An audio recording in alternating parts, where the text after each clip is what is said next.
Mimosas with Michael. Mimosas with Michael. Mimosas with Michael. Yay! Okay. Oh, the levels are good now? Oh, yeah, they're good. Okay. Jake, are you about ready to do some podcasting? I am ready to go. Okay, good, because we're already rolling. Okay, well, that's even better. Yeah.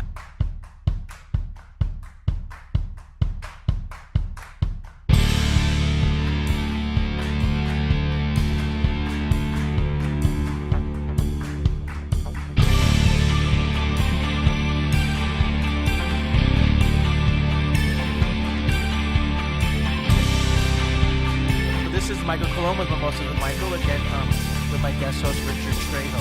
Hello. Hello. I always call him my guest host. He's my engineer, but I do it at his house so often. It's basically Mimosas with Michael and Richard. That's beautiful. Got it. That's a beautiful sentiment. We've been drinking mimosas for a while now.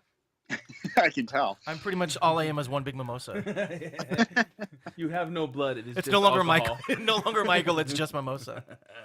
So, I just wanted to have you on the show because I thought you were really cool, I appreciate that. and we've been talking for a while. And then, Yep. as most people know, well, I don't really know because I haven't talked much about it on the podcast, but I was directing this tennis drama called Ad Out, which was by Troy, and Troy Aiken actually has been on the podcast. That's how I know him. Cool. And then he messaged me the other day, and he's like, "Hey, so I found the guy to play my father in the flashback. It's going to be Jake Jensen." And I was like, "Oh, I love him. I've always wanted to work with him and meet him." So that happened. It's amazing how that works I know. out sometimes. Oh my God, and now here we are. How serendipitous. It is. It's small world sometimes. Too small. Yep. Especially in LA where there's everybody's here. So small and they're all in the same city. Yes, that's true. So so before we get into the awesome show Ad Out, I just wanted to well actually I'm supposed to do this thing. Are you ready to get this bad boy started? I'm ready. Okay. And this is where I play the theme song. Okay. Anyways, all right, everybody. This is Mimosas with Michael and my awesome guest Jake Jensen. And so just tell everybody a little bit about yourself, like who you are and why you're so awesome. Well, I'm a professor at Cal State University Northridge. I have a PhD in sports psychology. I teach sports psychology classes, and then I also do some mental training with athletes at the university. Nice. So that's career number one. Career number one. Career number two is I'm an actor. I'm also creating my own content. I have a writing partner, a creative partner. So we've just finished a comedy screenplay. We have a TV pilot that we've written. So that's and then I'm also an actor. So that's I have two careers. Hey, we all have two careers. Yes. I'm a go-go dancer by night. Oh, good for you. I'm actually not. At my age, it's That's how we met. Well, That's anything what- goes in LA, so that wouldn't surprise me. I know. No, I am a filmmaker, as you know. I am a script supervisor by day. That's how I make my money now, which is script supervising is the continuity of a movie. And then directing and writing more, like I was able to direct Ad Out. And then I also direct a lot of the horror movies for Horror House, which is Richard's been involved in one of those. Actually, been involved in two of them. Two. Oh, shit. 2 or 3. Yeah. Oh, my God. And then I do the podcast. Richard and I had a podcast before, but now I have this one. Yeah, I help Michael with this one, but he mans it. I man it by name only, really.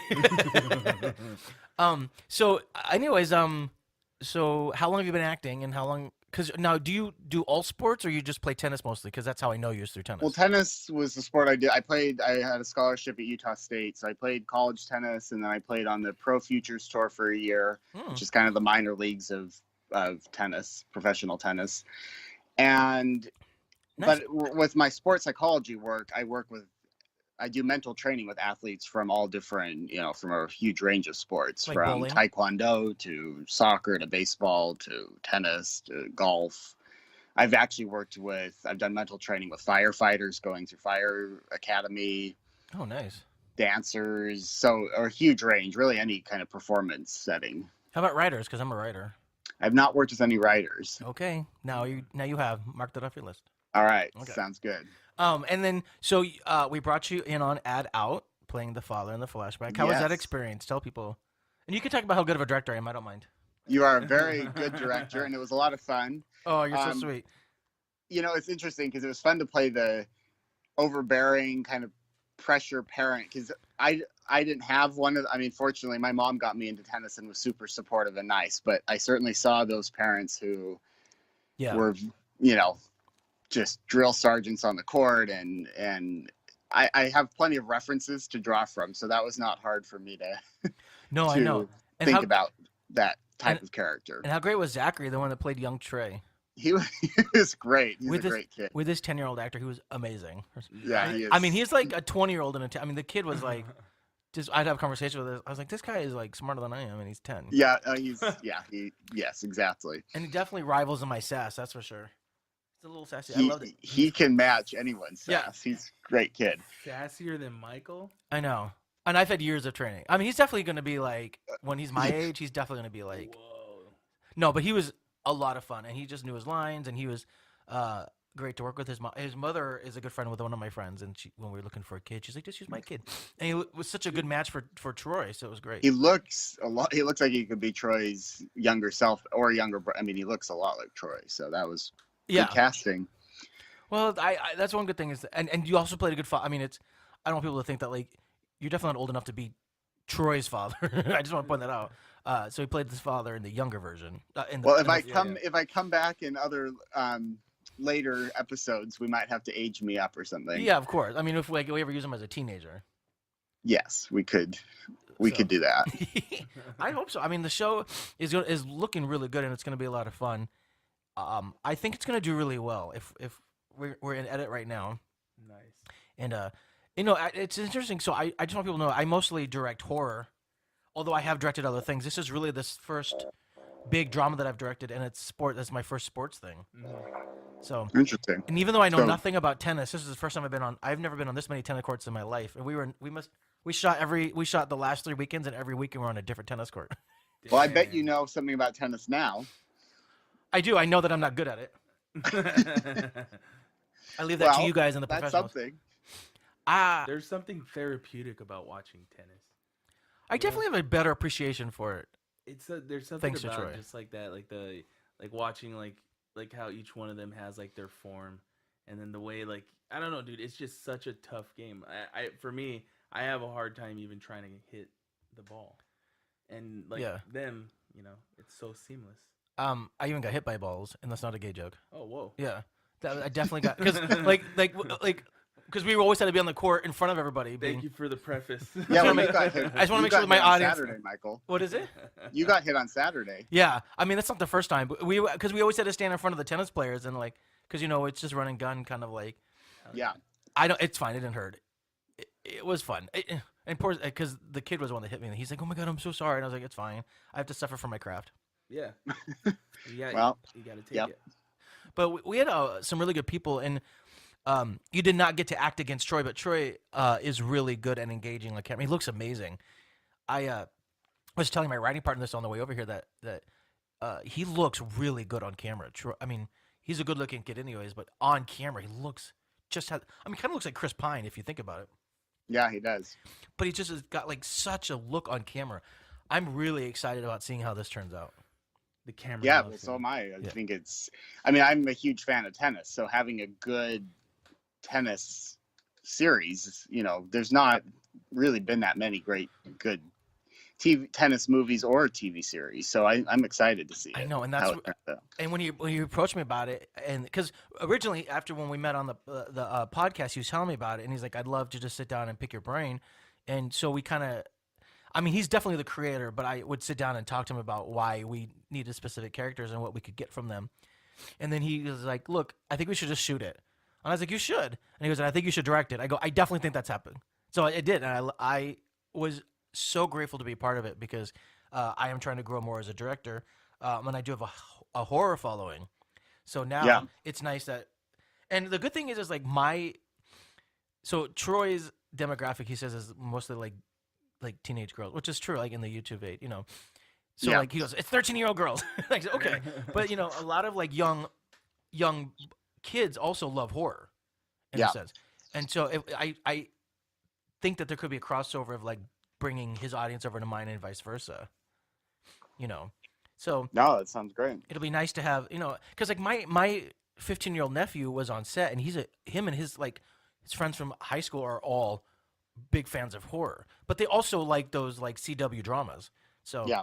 which is what it's doing too. So I think in the YouTube market is so big right now.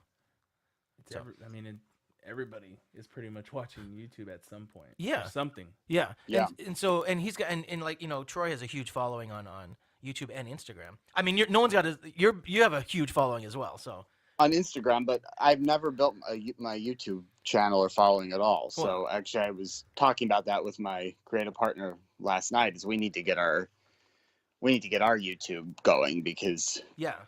I think it's a huge way to get content out there now. Well, and that's why I did Horror House, and that's why I put this on YouTube, the interviews. But I mean, like I said, I don't really grow my YouTube. I'm for the podcast per se. I just have it to hit the young audience. But Yeah. Well, don't hit them. Oh, I'm not. Oh, that's not. I shouldn't do that. You're right. Don't do that. You've been on set I hit him with with knowledge. tennis so much that now hit is just part of your vocabulary, right? I know. It's like no big deal. Yep. Just You can't hit the Yeah. young kids. No, I can't hit him. All right. well, We'll hit even him in with tennis, knowledge. we like if I were going to play tennis with Troy, I wouldn't say, "Oh, do you want to go play tennis?" I'd say, "Do you want to get out and hit?" You know, so Yeah, they go out and hit. we'd Richard. go out and hit. Yeah, you wouldn't. Yeah, I wouldn't say, "Oh, do you want to go play tennis?" I'd be like, "Let's go out and hit sometime." You know, there was one. Speaking of that, there was one moment where we were getting a close up of you hitting the tennis balls because we needed like a cutaway to like, and damned if he didn't like hit the exact same spot like 37 times in a row because he was hitting balls. Nice. I mean, that's how you knew he played tennis because he's like, all right, literally every single time he would just like throw a ball, hit it, throw a ball, hit it. It was just like, Art. yeah. I was like, Well, oh I my God. coached tennis. I was actually an assistant women's tennis coach at the University of Utah, and then I was a tennis director for 10 years at a tennis club. So I have lots of years of feeding balls to kids. No, but So I know, but it's so interesting how like just in a close up on it, like I think we're in an 85. You know, it's like you have to hit the same mark over and over and over again, and you just did it like flawlessly. I was like, well, I guess we can move on. That was kind of well, fun. that's good, because I wasn't trying to match continuity. It just automatically, I guess I do that with the tennis racket. Yeah. Just worked out. Yeah, it worked out. So, but I think you'll be happy with it, and I think you'll have something nice for your reel. I think we all will. Yeah, no, it's great. And then he wants to shop it around, but I also would like to see how it does on his channel. You Yeah. know, just because he does have a following. But it's gonna be fun. It's got like, you know, it's got shirtless guys. It's got girls in like booty shorts. It's got party scenes. It's gonna have good music. We have awesome tennis. Well, shit. I mean, what else could you? It's very CW in that sense. It's got an overbearing dad, so you know, it's definitely got an overbearing everything. dad. Yeah. Yeah. it's exactly what it's everything I loved about the 90s. Yeah, I have a funny story that I'm gonna interview a couple of the actors from the show like as we get closer to the release date. Although I always record these in advance, so you never know, yours might come out at the same time. But I don't know if you know this, but I'm gay, and I talk about it a lot on the show. But this is you stop. But what's really funny is, and Richard, I want to tell you this story as well. We were filming the final day. So after we shot all the stuff with Jake at the tennis, we went to this gym and had to record all the locker room scenes. And so we had all the guys shirtless, and my watch vibrated. And I looked down and it said that my heart rate had been elevated up to 9. I was like, that's the first time my watch has ever told me that my heart rate was elevated. And I told it to the boy, and they were laughing so hard. And so I thought that was a really funny story. Dude, that's funny. That is a great story. Yeah. Like it's never. And I've had a smartwatch for at least the last 5 years. It was the first time it's ever told me that my heart rate was elevated. Well, shit. Well, Yeah. that's a good sign for That's the accurate. hotness factor of the show, right? Yeah. So if we don't sell it for anything else, it's definitely for the hotness factor. Also, I would say you could probably get some advertising dollars for the watch. Oh, You know what I mean? Because you could be like, hey, it's totally accurate. yeah, You know? totes accurate. It knew my heart rate went up. Without a doubt. And also, we had head tennis gear sponsor the shoot, so they gave us tennis rackets, banners that we used on the tennis court. We had hats, backpacks, shoes, shirts. And that's cool. That's actually why I actually brought my old head rackets to use, because I wanted to keep the head theme Yeah. consistent. So I went to my storage unit and pulled out my old Agassi head racket Oh, from he the went deep. 90s that I played with. He went deep into that. Andre, That's yeah. awesome, dude. Seriously. That's what I used for the shoot. Well, no, Troy was happy that everything looked great. I think it's going to be cut well. It's gonna be a lot of fun. Can't give too much away because we really want people to watch the show, but come watch and see what happens with this overbearing father. Yeah, I won't say more. We won't say more. Hoping to have more flashbacks in the future about That would be good. Yes. whom this guy is. And and also this is the first time I've directed anything that had a sponsor, which was kind of cool. And the woman was on set when we shot the first weekend in Newport Beach. Oh, the head rep. Yeah, and we shot at the Newport Beach tennis club. I think that's what they're Yeah, called. I've played a tournament there. It's nice. It's that place a was great nice. place. They were so welcoming, and I was posting a lot about them on Instagram, and now they're following me and they like our posts. So that's kind of nice. Like, people are actually paying attention to this, which The tennis community, what I will say is it's a very small, tight-knit community. But it's also a fairly large community. So if you can get, if you can get tennis clubs and fans and USTA and stuff interested in it as well, because honestly, I'm a huge I'm a tennis freak. I love tennis. Okay. There's not a good tennis show out there. And so, that's where when I saw what Troy was doing, I was immediately like, I got excited because, we've had a few movies like Wimbledon, that was like 2005 maybe. And, the Billie Jean King one, Battle of Sexes, that was actually pretty good last year. Oh, yeah. I remember that one. But, really, and there was one with about McEnroe and Borg that I haven't seen yet. It's supposed to be pretty good. But my point is, there's been a few movies, but there really has not been. There was one show that I think Troy referenced in his like pitch documents. Oh yeah, he told me about it. I've seen that, but his is completely. Well, I think it's quite different. So anyway, the point is, I think the tennis world, the tennis community would love to have a show about tennis. Yeah, so let's get them on board. Let's we'll promote the shit out of this and really get absolutely. And I think we should tie into every market that potentially has interest, and I think the tennis one's a big one.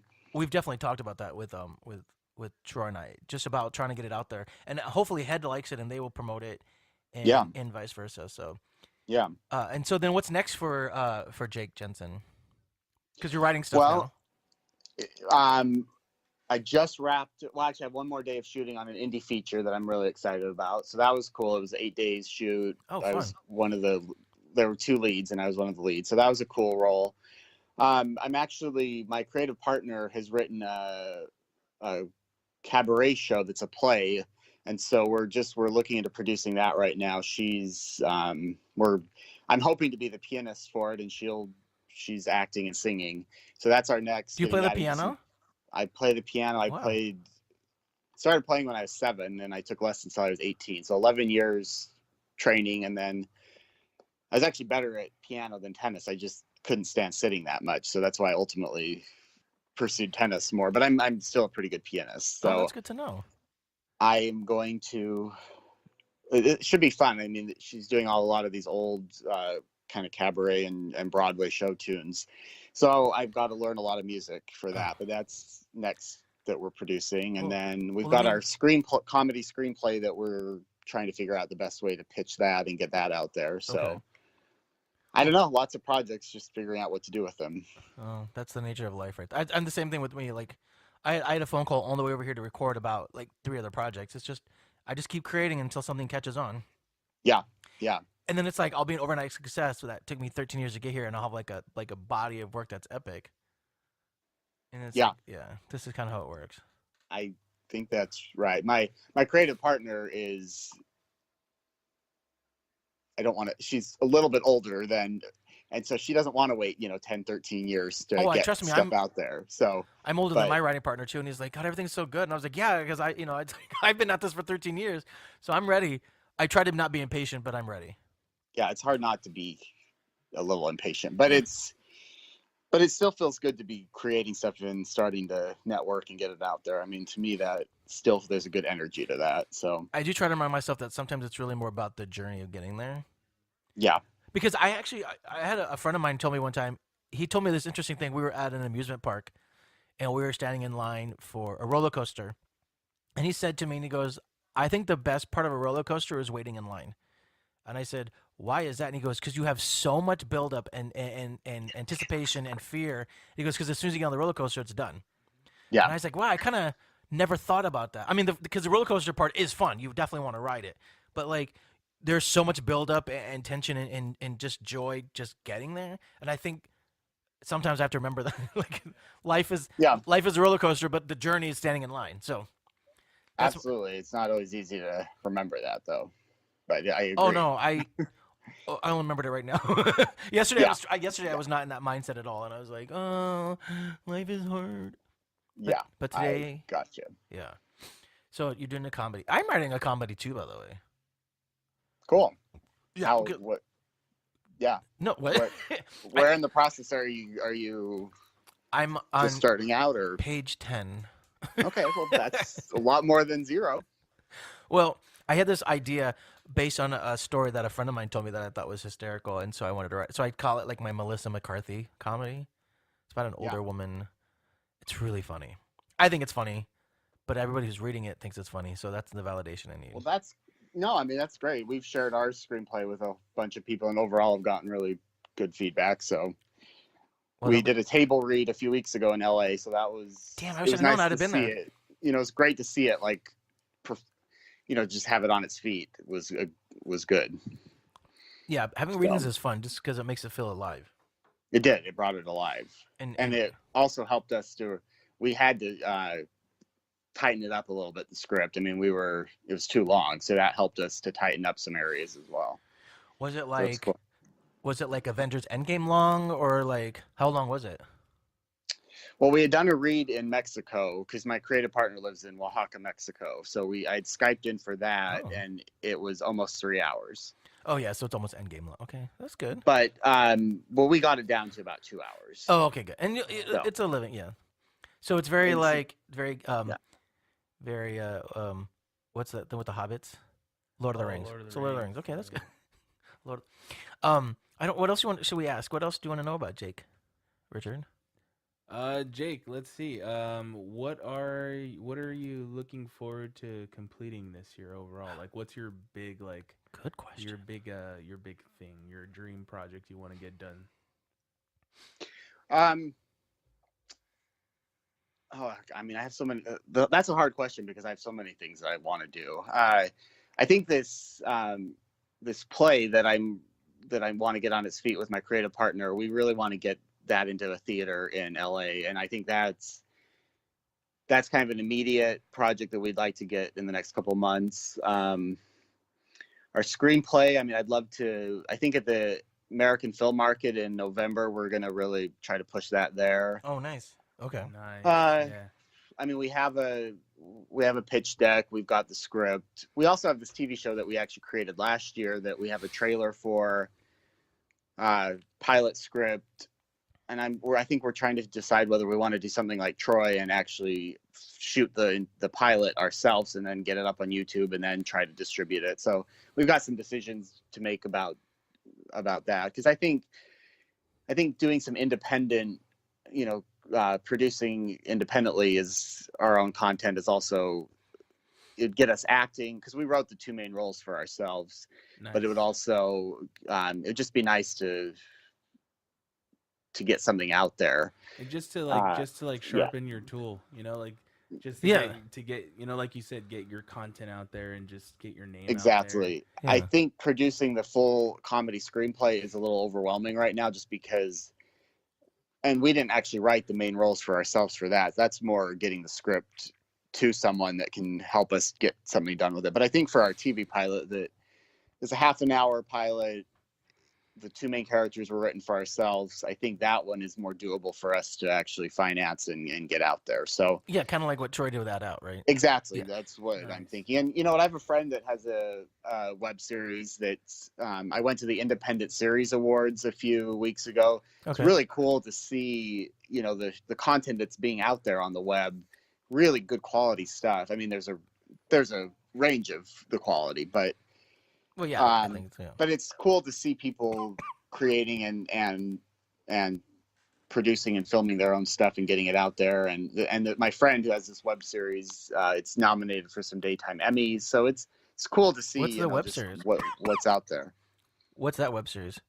It's called give me 1 second. That's okay. After Forever. After Forever. Yeah, That sounds cool. and it's actually about what it's like to be a single gay man in his 50s. He loses his husband that he's been with, and so what it's like getting back into the dating scene as a good looking but 55-year-old guy, and what's that like. And it's actually very well it's very well done. That sounds amazing. Yeah, Oh, that's so cool. Well, I'm all about that because I'm in my early 40s, so that could be me. So well, my friend Kevin, he was on Days of Our Lives for 9 years. He's a well-established actor, but he's just like, he wanted to create a series. So he actually, with one of the writers for Days of Our Lives, they wrote this series together, and Kevin is the star of it. that's But amazing. he's basically like, what roles am I getting as a 50-something-year-old gay actor, but also this is kind of my life experience right now as well, and what's that like. So it was very well done, and it's been nominated for a number of daytime Emmys. Oh, that's But great. again, they raised the money, they shot the first season, and I think they're trying to get it distributed maybe on somewhere else as well. But they certainly it was like, let's just create what we want to create and get it out there. So it's I think that's inspiring to me to see people doing that, to go, and Troy's doing the same thing, and I have my series that I want to get out there. So And I think that's important to me, because it's exciting to see that happening more and more. yeah, because you get to you're kind of doing what you know, right? Like Troy knows tennis. Troy Yeah. loves tennis, and he's creating something that's not out there, but should be. Yeah, And yeah, exactly. because I mean, horror isn't like, I love horror. It's one of my favorite genres, but I want to show people that I have a range of diversity in regards to like what I can do. Yeah, And so that's why I was so grateful to be able to do Ad Out, and I met so many people, and I think we had fun regardless. So the only Yeah, difference was, instead of absolutely. scaring people, I had to make them cry or I had to make them laugh. So that was like the challenges I had here. So yeah. Well, those are two strong human emotions. exactly, So you're exactly. kind of getting the extremes of human emotions there. So that's good. Yeah. Well, I look forward to everything you're working on, and how can our audience find you? Well, my Instagram is at Jake Jensen Official, so that's a good way to reach me, contact me. And that's true, because that's how we talked. What else? I do have a website, jakejensenofficial.com, that also links to Heaven on Earth Productions, which is our website for my creative partner and myself. Okay. So you can go to jakejensenofficial.com, and then it'll link to Heaven on Earth Productions. Yeah, we can put that in the links as well below. That'd be cool. Great. And then before we close out, is there any advice you want to give? Because I know you do a lot of like not just coaching, but you said a lot of the mental aspects. So what advice would you give to people, regardless if it's sports or art? Like, what advice would you give to anybody? Well, I do mental training with athletes, but I've worked with some actors. I've worked with a range of people in performance settings. I think the biggest thing is, again, we talked about this earlier, is focusing on the process and the journey, and it's not easy to do, but if you get too caught up in the end result, the outcome, you can get burned out, overwhelmed pretty quickly and pretty easily. Mm-hmm. When you focus on the daily, I don't want to just say the daily grind, but actually enjoying that daily, the daily process of creating and networking. And I think that's what's really important, and it ultimately will lead to the outcomes. But if you focus too much on just the outcomes, it's easy to burn out. It's easy to get overwhelmed. It's easy to think this is never going to happen. Yeah. And I emphasize that with athletes as well. I focus on a lot of process goals, not just the outcome. It's great if you want to win a championship, but let's focus on daily what you're doing, and not just focus, not just the grind, but let's really enjoy that intrinsic experience of improving and getting better, and enjoying those the are process. some small daily victories that we can all have no matter what we're doing. So Exactly. Oh, well, those are great words, man. Thank you so much for sharing. I went to 6 years of graduate school to be able to say that. So so you know that. And it took you 15 seconds to say it on the podcast. Love it. That's right. 6 years for 15 seconds. That sounds about right. That's about right. Yep. So I want to work with you again. So let's make it happen. Let's do it. It's gonna happen, totes. And then we'll have to see how Ad Out does, but check out Ad Out. We'll put the link once it's available. We'll put the links on my website, michaelcolomb.com, but also Cool. we'll tag everybody on the Instagrams and Twitters. But I just want to say thank you to everybody for listening, and thank you to Jake Jensen for taking time out of his life and day to be here with us. This is Mimosas with Michael Colomb. You can find us on, Jesus, where are we, Richard? We're everywhere. We're on Apple Podcasts, Stitcher Radio, Google Play, iHeartRadio, Spotify. We are on Lofty Craft TV. Also, every Wednesday at 4:30 Central Time, we're on ComingRightUp.org. So Cool. So Jake Jensen, have a great, amazing day, and thank you for having Mimosas with us. Thank you for the opportunity. I appreciate it. Later, Jake. All right, take care. Okay. Take care. Bye-bye.